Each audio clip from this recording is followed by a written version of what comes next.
Well good morning, praise the Lord. और मैं प्रार्थना करता हूँ, आशा करता हूँ कि आप सभी लोग प्रभु में भले चंगे होंगे और प्रभु के मार्ग में आगे बढ़ रहे होंगे। और आज जो है, today is a very special day. Today it is world day of social justice. आज जो है विश्व सामाजिक न्याय दिवस है और इसलिए आज मैं बातचीत करूँगा जस्टिस के विषय में। Let's turn with me to your Bible. Matthew chapter 12:18, मत्ती अध्याय 12 का 18, and it says like this: Here is my servant whom I have chosen, the one I love, in whom I delight. I will put my spirit on him, and he will proclaim justice to the nations. देखो, यह मेरा सेवक है जिसे मैंने चुना है, मेरा प्रिय जिससे मेरा मन प्रसन्न है। मैं अपनी आत्मा उस पर डालूंगा और वह अन्य जातियों को न्याय का समाचार देगा। हालेलुया। और आज मैं बातचीत करना चाहूँगा कि that God stands for your justice, कि परमेश्वर आपको न्याय के लिए और न्याय दिलाने के लिए उठ खड़ा होता है। प्रभु यीशु मसीह इस धरती पर कुछ खास उद्देश्य के साथ आए और वो आए कि यहाँ पर लोगों को सुसमाचार प्रचार करने पाए, और उनके सुसमाचार प्रचार में एक और समाचार निहित है, वह है न्याय का समाचार। आज दुनिया में कई लोग हैं जो अन्याय का सामना कर रहे हैं और अन्याय के कारण दुनिया में अपराध बढ़ रहा है, क्राइम बढ़ रहे हैं, बहुत सारे बुरे काम हो रहे हैं। लेकिन परमेश्वर अपने इकलौते पुत्र प्रभु यीशु मसीह को भेजा so that he would come and proclaim justice to the nations, कि वो प्रभु यीशु मसीह आए और इस धरती पर न्याय का सुसमाचार प्रचार करने के लिए आए। You know, globally 1 billion or 1 Arab people live in oppressive slums surrounded by severe desperation and crime. क्या आपको पता है कि दुनिया भर में 1 billion लोग, या दूसरे भाषा में बोलेंगे 1 अरब लोग स्लम्स में रहते हैं, जहाँ पर कोई सुख सुविधा नहीं है। छोटे जगह में ही, जहाँ पर 100 लोग रहने का जगह है, वहाँ पर 5000 लोग रहे हैं। वहाँ पर पानी की सुविधा नहीं है, गंदगी पसरी हुई है, टॉयलेट नहीं है, लाइन नहीं है, पीने का पानी नहीं है, और बच्चे लोग काफ़ी रिस्क में रहते हैं। एंड ओवर 40 million और 4 crore people are trapped in slavery globally. और दुनिया भर में 40 मिलियन लोग या 4 करोड़ लोग जो है किसी ना किसी प्रकार से गुलामी में फंसे हुए हैं। They are forced into sex slavery, bonded labor, child slavery and in other extreme injustice. और उन लोगों पर दबाव बनाया जाता है, उन लोगों को पर अत्याचार होता है, सताया जाता है और ज़बरदस्ती उनसे वेश्यावृत्ति, बंधुआई मजदूरी, बाल मजदूरी एवं अन्य प्रकार के उन पर अन्याय के काम होते हैं। But there are some organizations working to eradicate human trafficking and to secure justice for individuals. लेकिन दुनिया में ऐसे संस्था भी हैं, NGOs हैं, क्रिश्चियन NGOs भी हैं, जो इन लोगों के बीच में कार्य कर रहे हैं कि जो इनको लोगों को न्याय मिलने पाए और बच्चे लोग का सही जीवन होने पाए और मानव तस्करी रोकने पाए। और ऐसे ही एक संस्था NGO में एक हमारे चर्च के विश्वासी कार्यरत थे, और यह संस्था जो है न्याय के लिए कार्य करता था, जस्टिस के लिए।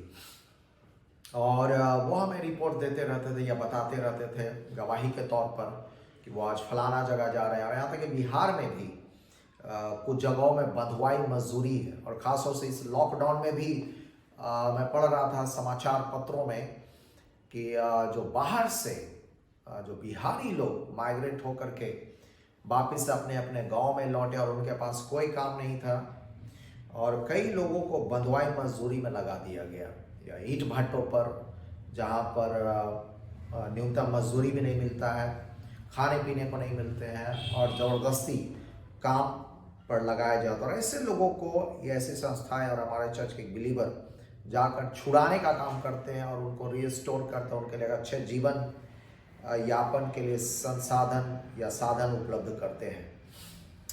So Jesus, while on earth, did speak against social evil and injustice and comforted those who were going through such suffering.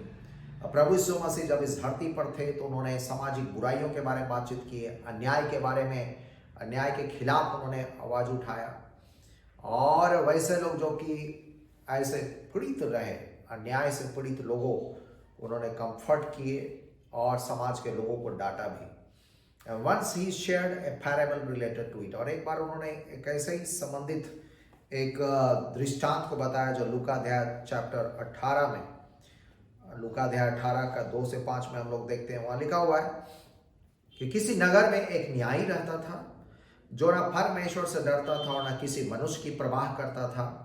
और उसी नगर में एक विधवा भी रहती थी जो उसके पास आकर कहा करती थी, मेरा न्याय चुकाकर मुझे मुद्दई से बचा। कुछ समय तो वह नहीं माना, परंतु अंत में मन में विचार करके कहा, यद्यपि मैं ना तो परमेश्वर से डरता हूँ और ना मनुष्यों का कुछ परवाह करता हूँ, तो भी यह विधवा मुझे आकर सताते रहती है और इसलिए मैं उसका न्याय चुकाऊंगा। कहीं ऐसा ना हो कि घड़ी घड़ी आकर अंत को मेरे नाक में दम करे। और यह अधर्मी न्यायाधीश भी उस विधवा के लिए कदम उठाए और उसको न्याय दिलवाया और छुटकारे के लिए कार्य किया। हालेलुया। सो जबकि एक अधर्मी व्यक्ति न्याय भी एक विधवा और लाचार लोग के लिए न्याय के लिए काम किया, तो कितना अधिक हमारा परमेश्वर करेगा। So now let's see further from the scriptures as what to do to see social justice. और आइए अभी हम लोग परमेश्वर के वचन से देखेंगे कि न्याय को अपने जीवन में देखने के लिए और समाज में देखने के लिए और क्रिश्चियन होने के नाते हमें क्या क्या करने की जरूरत है। Number 1, follow the golden rule. सर्वप्रथम आप सुनहरे नियम का पालन करें। Matthew chapter 7:12 says, so in everything do to others what you would have them do to you, for this sums up the law and the prophets। इस कारण जो कुछ तुम चाहते हो कि मनुष्य तुम्हारे साथ करे, तुम भी उनके साथ वैसा ही करो, क्योंकि व्यवस्था और भविष्यवक्ताओं की शिक्षा यही है। So Jesus summarized the intent of God's commandments in the Old Testament, doing for others what we want done for us। अब प्रभु यीशु मसीह ने पुराने नियम के जो बहुत सारे नियम 10 आज्ञा या और भी जगहों में आते हैं, खासतौर से समाज से या दूसरे लोगों से संबंधित जो नियम है उसको समराइज किया और उसके उद्देश्य को एक नियम से दिखाया कि हम दूसरे लोगों के साथ वैसा ही व्यवहार करें जैसा हम लोग चाहते हैं कि दूसरे लोग हमारे साथ व्यवहार करें। यदि आप चाहते हैं कि दूसरे लोग आपका आदर मान करें, आपसे प्रेम का व्यवहार करें, तो आपको भी जरूरत है कि आप दूसरों के साथ आदर के साथ व्यवहार करें, प्रेम के साथ व्यवहार करें। यदि हम चाहते हैं कि लोग हमारे पापों को अनदेखा करें, लोग हमारे गलतियों को क्षमा करें, तो हमें भी जरूरत है दूसरों के गलतियों को क्षमा करें और एक नया मौका और अवसर हम लोग देने पाएं। यदि हम चाहते हैं कि लोग हमारी सहायता के लिए उठ खड़े हों, तो हमें भी जरूरत है कि दूसरों के सहायताओं के लिए हम लोग भी उठ खड़े होने पाए। और यही तो ये नियम है, सुनहरा नियम। और इसलिए ये जो मैथ्यू चैप्टर 7:12 है, मत्ती 7:12 को इसको रेफर किया जाता है एज गोल्डन रूल, एक सुनहरा नियम। और इसको हम लोग अपने जीवन का नियम जीवन में ढाल करके चलने पाए। This is certainly guiding principles for Christians and should influence our attitudes and motives as well as our seen and unseen actions. और निश्चित तौर से यह हमारे मसीही जीवन के लिए एक मार्गदर्शन प्रदान करने वाले सिद्धांत है और यह हमारे विचार, हमारे कर्म को प्रभावित करती है। And it should be a life principle that impacts every area of life and is exercised on all with whom we come into contact। और निश्चित तौर से हमारे एक जीवन का सिद्धांत बन जाए, हम लोग इसको अपने जीवन में लेकर चलें और अपने जीवन के हर क्षेत्र में इसका पालन करने पाएं। और जिन लोग के साथ भी हम मुलाकात करते थे, इसी नियम को मत्ती अध्याय 7:12 सुनहरे नियम का पालन करने पाएं। और इससे क्या होगा, हमारा संबंध सारे लोग के साथ अच्छा होगा और हम लोग दूसरों पर अन्याय करने से बचने पाएंगे। Our Christian life should not simply be an absence of what is evil, but the presence of that which is good। For the benefit of others and to the glory of God. हमारा मसीह जीवन में सिर्फ ऐसा नहीं है कि सिर्फ बुराई जिसमें नहीं है, वरन सिर्फ ऐसा भी जीवन हो कि सिर्फ बुराई ना हो और लेकिन उसके अलावा उसमें अच्छाई होने पाए। जैसे हम लोग देखते हैं भला सामरी के दृष्टांत में, वहाँ पर क्या था, एक व्यक्ति था और वो अधमुआ पड़ा हुआ था, चोर डकैत आकर उसको लूट लिए थे और घायल कर दिए थे मारपीट करके। और वहाँ से बहुत सारे लोग गुजरे, याजक गुजरे, लेवी गुजरे ना। लेवी याजकों ने उसे नहीं मारा और वे चुपके से चले गए। उन्होंने उसके साथ कोई बुराई काम नहीं किया, लेकिन उन्होंने क्या किया, अच्छा काम भी उनके साथ नहीं किया।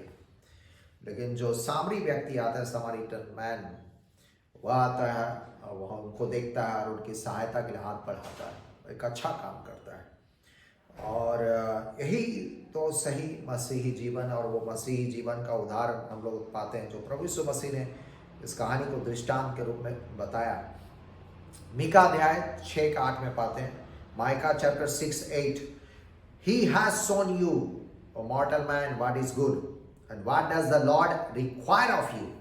To act justly, and to love mercy, and to walk humbly with the Lord your God. हे मनुष्य, वह तुझे बता चुका है कि अच्छा क्या है, और यहोवा तुझसे यह छोड़कर और क्या चाहता है कि तू न्याय से काम करे, कृपा से प्रीति रखे और परमेश्वर के साथ नम्रता से चलने पाए।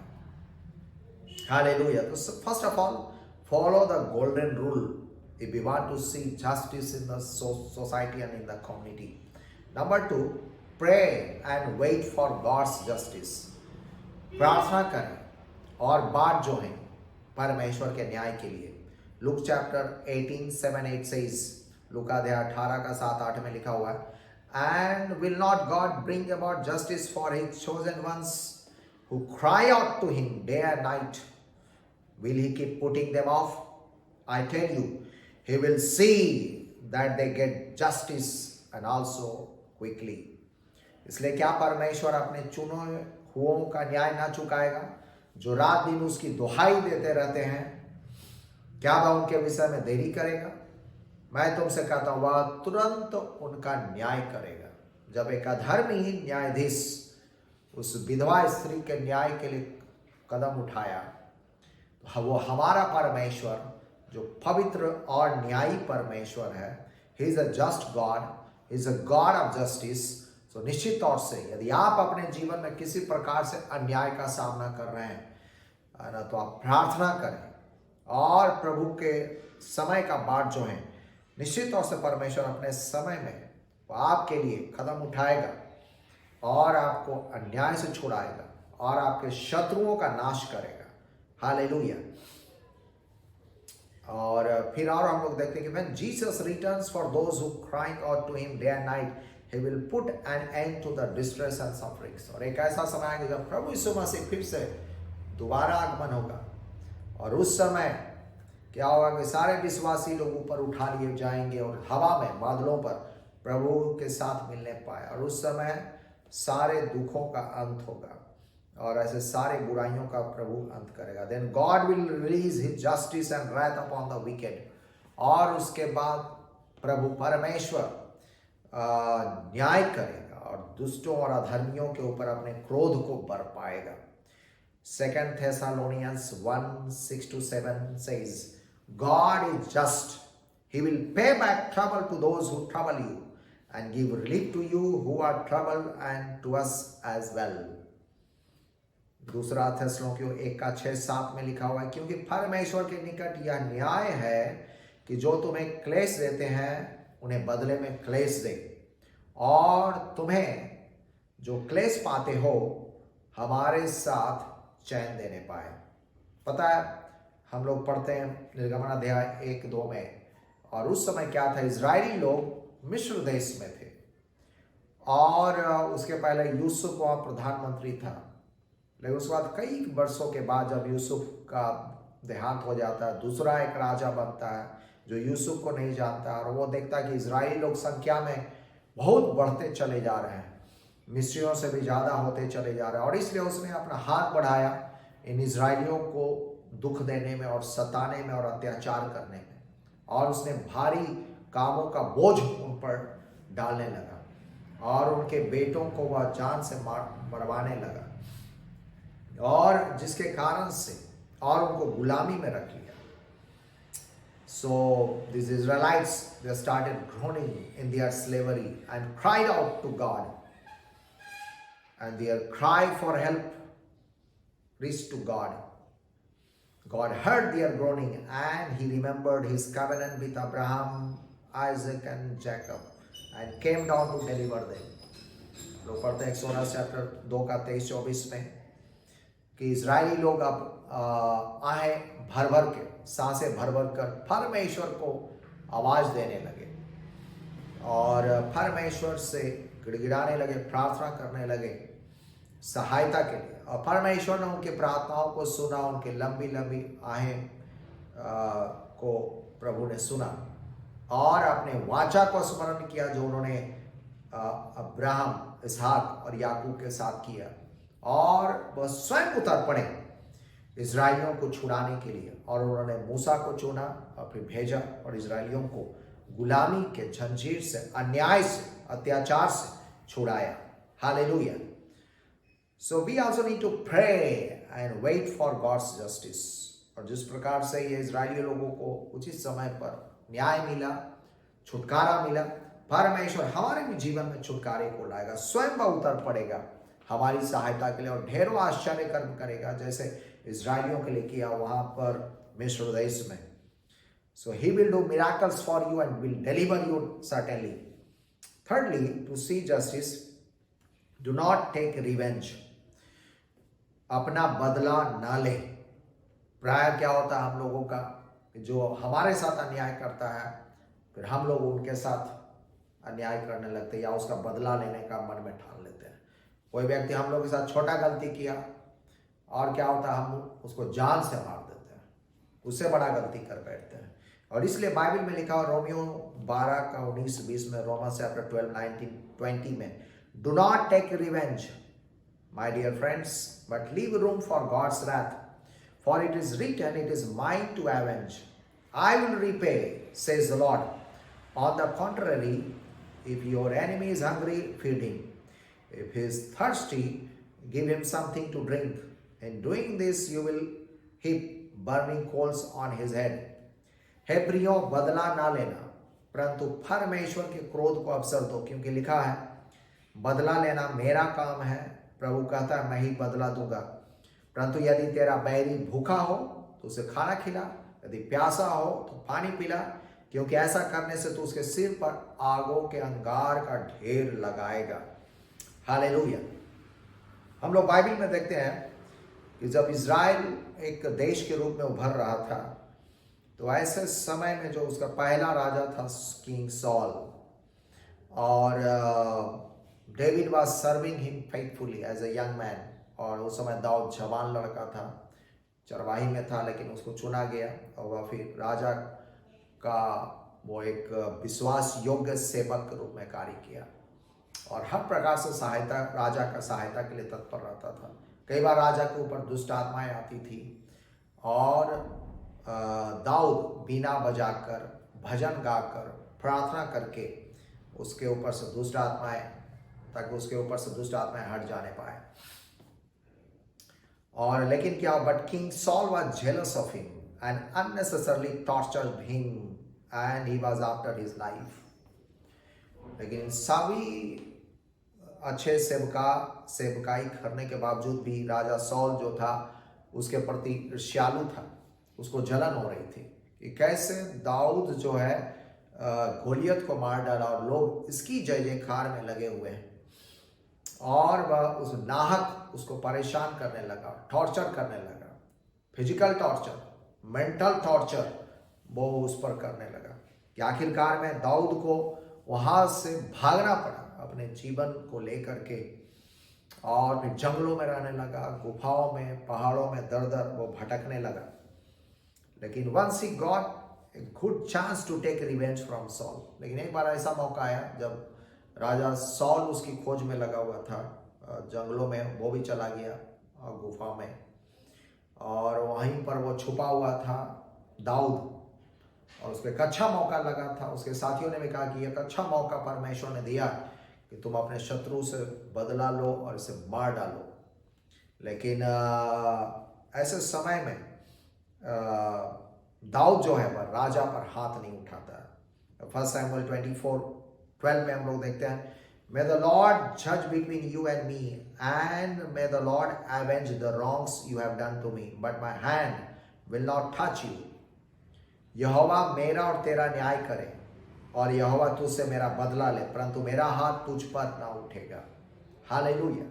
और हम लोग देखते हैं कि जब दाऊद कुछ और बात जो होता है कुछ समय के बाद ऐसे राजा सॉल मर जाता है।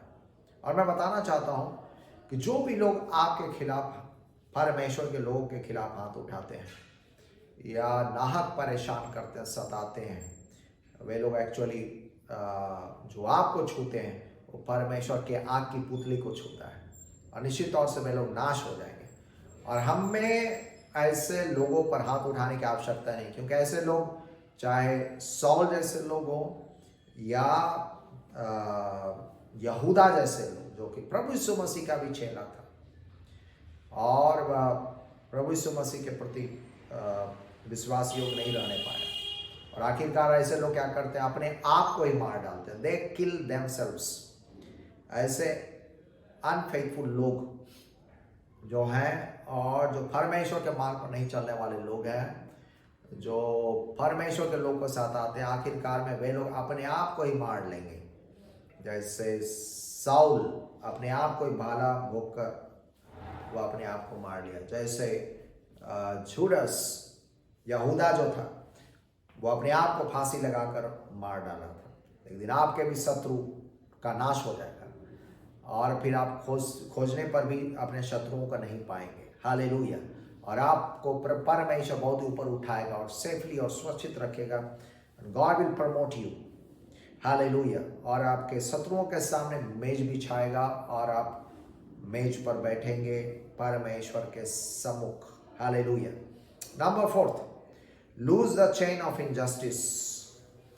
उस अन्याय के जुओं को, बंधन को आप तोड़ गिराएं। हालेलुया। इन दिनों में अभी लेंट पीरियड चल रहा है और ऑलरेडी लोग उपवास प्रार्थना कर रहे हैं बहुत सारी बातों में, और ऐसे समय में कई बार यशायाह चैप्टर 58 पढ़ा जाता है, यशायाह 58, और यशायाह 58 का 6 में लिखा हुआ है, यशायाह 58:6, is not this the kind of fasting I have chosen to loose the chains of injustice and untie the cords of the yoke, to set the oppressed free and break every yoke. जिस उपवास से मैं प्रसन्न होता हूँ वह क्या यह नहीं कि अन्याय से बने हुए दासों और अंधेर सहने वालों का जुआ तोड़कर उनको छुड़ा लेना और सब जुओं को टुकड़े टुकड़े कर देना। हालेलुया। सो हम लोग हर एक प्रकार के अन्याय और बंधन के जुओं को तोड़ गिराएं, और ऐसे जो भी लोग सताए जाते हैं अन्याय में हम लोग आवाज उठाएं और उनको छुड़ाने में अपना हाथ लगाएं, और तभी हमारा सच्चा उपवास और सच्चा प्रार्थना होगा। जैसा हम लोग देखते हैं एस्तर की पुस्तक में, उस समय में फारस का राज्यपाट था, पर्शियन किंगडम थी, और यहूदी लोग वहाँ पर रह रहे थे फारस के किंगडम में, और वे लोग शांतिपूर्ण से ढंग से रहने वाले लोग थे और उस देश के नियम कानून का पालन करते थे, टैक्स भरते थे। लेकिन इसके बावजूद भी कुछ लोगों ने यहूदियों के विनाश और नाश के लिए षड्यंत्र रचा, और उनमें से एक था हामान षड्यंत्र रचा। एक खास तारीख को सारे यहूदियों जाति के लोगों का एक दिन में सारे लोगों को मार डाला जाए, खत्म कर दिया जाए, लूटपाट कर लिया जाए। और उस समय संयोग बस एस्तर जो कि यहूदी थी, और वह उस देश के ऊपर महारानी थी, और राजा को नहीं पता था कि ये भी यहूदी है, और वह प्रार्थना करती है। एस्तर चैप्टर 4 का 16 में लिखा, Esther 4:16, go gather together all the Jews who are in Susa and fast for me. Do not eat or drink for 3 days and night or day. I and my attendants will fast as you do. When this is done, I will go to the king, even though it is against the law, and if I perish, I perish. तुम सब जाकर शूशन के सब यहूदियों को इकट्ठा करो, तुम सब मिलकर मेरे निमित्त उपवास करो, 3 दिन रात ना तो कुछ खाओ और ना कुछ पियो। मैं भी अपने सहेलियों सहित उसी रीति उपवास करूंगी, और ऐसा ही दशा में मैं नियम के विरुद्ध राजा के पास भीतर जाऊंगी, और यदि नष्ट हो गई तो मैं नष्ट हो गई। सो एस्थर 3 दिनों के फास्टिंग प्रेयर के बाद वह राजा के सम्मुख जाती है और अपनी प्ली, अपने बातों को रखती है और कि यहूदियों का नाश ना किया जाए। और राजा उनके निवेदन को सुन लेता है और उसके सारे जो हामान के षड्यंत्र थे वह उलट दिया जाता है। और क्या होता है कि जो तारीख नियुक्त किया गया था यहूदियों के नाश करने के लिए, उसी तारीख और उसी दिन को यहूदियों को मौका और अवसर मिलने पाया कि वे अपने सारे शत्रुओं को नाश करने पाए, और उसके सारे शत्रु नष्ट हो गए। हालेलुया। और इन पर जो अन्याय का जुआ था वह टूटने पाया। हालेलुया। जब परमेश्वर के द्वारा हुआ, परमेश्वर ने आश्चर्य कर्म किया। So loose the chain of injustice. यदि कोई भी अन्याय से होकर गुजर रहा है, आप उसके साथ खड़े हों और आप उनकी सहायता करें, उनको छुड़ाने में लगाएं, उनकी मदद करें, और परमेश्वर आपके साथ होगा। हालेलुया। और आखिरी में मैं कहना चाहता हूं, in my conclusion I want to say, our God is a God of justice, and if you are going through any kind of injustice, you can also cry unto God for helps, and he himself will come down and will deliver you. So हमारा परमेश्वर एक न्यायी परमेश्वर है।